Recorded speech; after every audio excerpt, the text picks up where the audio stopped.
नमस्कार. आज आपण खुसखुशीत आणि भरपूर लेयर्स असणारी शंकरपाळी कशी बनवायची ते बघणार आहे. एक शंकरपाळी एकतर कडक होते किंवा ती तेलात टाकताच विरघळते, तर भरपूर लेयर्स असणारी शंकरपाळी कशी बनवायची ते बघणार आहोत. त्यासाठी व्हिडिओ शेवटपर्यंत नक्की बघा. चला तर मग बघूया. इथे अर्धा किलो मैद्याची शंकरपाळी बनवणार आहोत. शंकरपाळी बनवण्यासाठी मी इथे अर्धा किलो मैदा घेतलेला आहे. साजूक तूप घेतले, साधारणतः 150 ग्रॅम आहे ते. 1 वाटी पाणी आणि 200 ग्रॅम साखर. साखर सुरुवातीला आपल्याला थंड पाण्यामध्ये विरघळून घ्यायची. ही बारीक केलेली साखर आहे, पिठी साखर. अशी थंडच पाण्यामध्ये चमच्याने थोडेसे विरघळून घ्यायची. याच्यामधल्या गाठी काढून घ्यायच्या आणि मग याला बारीक गॅसवरती ठेवायचे. गॅस बारीक करून आपण याच्यावर ठेवून देऊया, म्हणजे पाणी कोमट होईल आणि ती राहिलेली साखर जी आहे ती पूर्ण विरघळेल. पूर्ण गॅस मोठा करायचा नाही आपल्याला, कारण इथे साखरेचा पाक होईल, नाही तर आपल्याला पाक होऊ द्यायचा नाही. मीडियम गॅसवरती हिला साखर वितळून घ्यायची आहे. अशा पद्धतीने आपण साखर वितळून घेऊया. हे बघा, साखरेचं पूर्ण पाणी झालेलं आहे. आता गॅस बंद करून आपल्याला बाजूला ठेवून देऊया आणि मैदा घेतलाय मी इथे. पीठ मळून घेऊया. या मैद्यामध्ये थोडंसं मीठ घालायचं आहे आपल्याला. एक अर्धा चमचा मीठ घालायचं आहे, जास्ती नाही घालायचं. पाणी इकडे थंड करायला ठेवलं आहे मी. थोडं गरम झालं होतं ते. आता आपण याच्यावरती तूप जे घेतलं तुपाचं मोहन घालून घेऊया. पूर्ण 150 ग्रॅम तुपाचं मोहन मी घातलेलं आहे याला. ही स्टेप अतिशय महत्त्वाची आहे. आणि अशा पद्धतीने आपण याला सर्व मैद्याला मोहन लावून घेतलेलं आहे. आता आपण याला हाताने व्यवस्थित चोळून हे मोहन लावून घ्यायचे. हे बघा, अशा पद्धतीने या मैद्याला हे पूर्ण तूप लावून घेऊया. दोन्ही हाताच्या मध्ये घेऊन असं याला लावायचं. ही स्टेप तुम्ही नक्की करा. याच्यामुळे आपली शंकरपाळी ही खुसखुशीत होणार आहे. हे बघा, अशी मूठ जोपर्यंत वळत नाही तोपर्यंत याला चोळून घ्यायचे पूर्ण.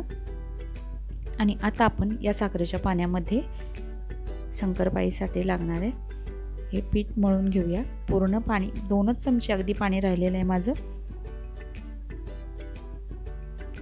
एवढ्या मैद्याला हे एवढं पाणी पुरेसं झालेलं आहे. आत्ता थोडंसं पातळ दिसतंय तुम्हाला, पण ते त्याच्यामध्ये रवा असल्यामुळे एक 10 मिनटातच ते घट्ट असा गोळा होतो. शंकरपाळीचं पीठ हे थोडंसं घट्टच ठेवायचं, पातळ नाही करायचं, नाही तर पातळ कडक केलं की शंकरपाळी आपली कडक होईल. त्यामुळे गोळा थोडा घट्टच मळायचा. याला आपण ठेवलेलं एक 20 मिनटं.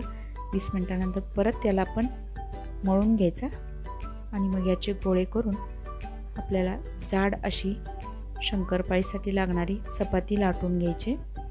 याचे समान आकारामध्ये 4 गोळे झालेले आहेत माझे. आता हे 4 गोळे या आकारामध्ये एवढ्या जाड आपल्या शंकरपाळीसाठी चपाती लाटून घ्यायची आहे. याची आपण आता चपाती लाटून घेऊया.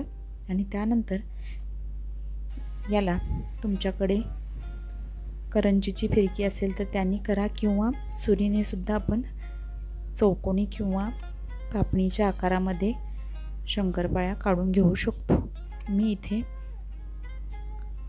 असा जाड ही चपाती लाटून घेतली आहे. हलकी सरकते ती. आता आपण याच्या कडा काढून याच्या शंकरपाळ्या करून घेऊया. मी इथे चौकोनी आकारामध्ये काढतीये. हे बघा, अशा पद्धतीने आपल्या करंजीचे जे फिरकीचे चमचा असतो त्याच्याने मी हे पटपट होते म्हणून हे मी वापरतीये.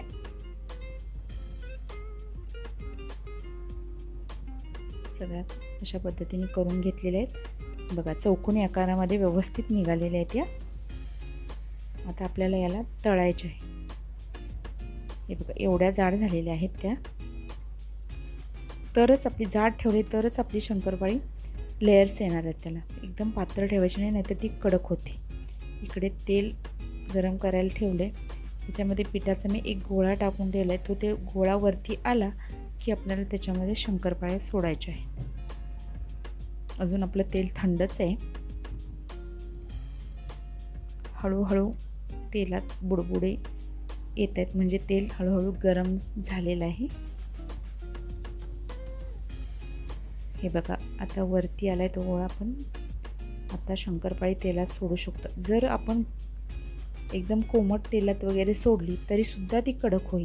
तेल आपल्याला व्यवस्थित गरम करून घेऊनच त्याच्यामध्ये आपल्याला शंकरपाळ्या सोडायच्या आहेत. आता तेल व्यवस्थित आपलं गरम झालेलं आहे. ह्या अशा पद्धतीने सोडा कारण तेल गरम असतं तर ते अंगावर ओढू शकतं. त्यामुळे हळूच सावकाश झाऱ्यामध्ये घेऊन तेलात हळू सोडून द्यायचं. तेल गरम असल्यामुळे ते हळूहळू वरती येतात. आता मीडियम गॅसवरती भाजायचे आहेत आपल्याला याला. मध्यम गॅसवरती भाजल्या तर ती आतपर्यंत भाजते, नाहीतर आतमध्ये शंकरपाळी जाड असल्यामुळे कच्ची राहू शकते. त्यामुळे ही काळजी घ्यायची आपल्याला की मीडियम गॅसवरती आपल्याला याला भाजायचं आहे. सारखं आपल्याला हलवत राहायचं याला, नाहीतर एका बाजूने करपू शकतात किंवा एकाच बाजूने भाजतात दुसऱ्या बाजूने पांढरा कलर राहतो. त्यामुळे याला सारखं आपल्याला हलवत राहायचं. हे बघा कलर हळूहळू यायला लागलेला आहे. साधारणतः अशा ब्राऊन कलरवर आपल्याला भाजून घ्यायच्या. त्याला फार कच्च्या ठेवायच्या नाहीत, नाहीतर आतमध्ये शंकरपाळी कच्ची राहू शकते. हे बघा आता आपली व्यवस्थित भाजून झालेली आहे. आपली शंकरपाळी व्यवस्थित मस्त भाजलेली, त्याला लेयर्स पण आलेले आहेत. असेच आपल्या दिवाळीच्या नवनवीन रेसिपीसाठी आपल्या चॅनलला सबस्क्राईब करा आणि आपली कमेंट करून आपला अभिप्राय मला जरूर कळवा. धन्यवाद.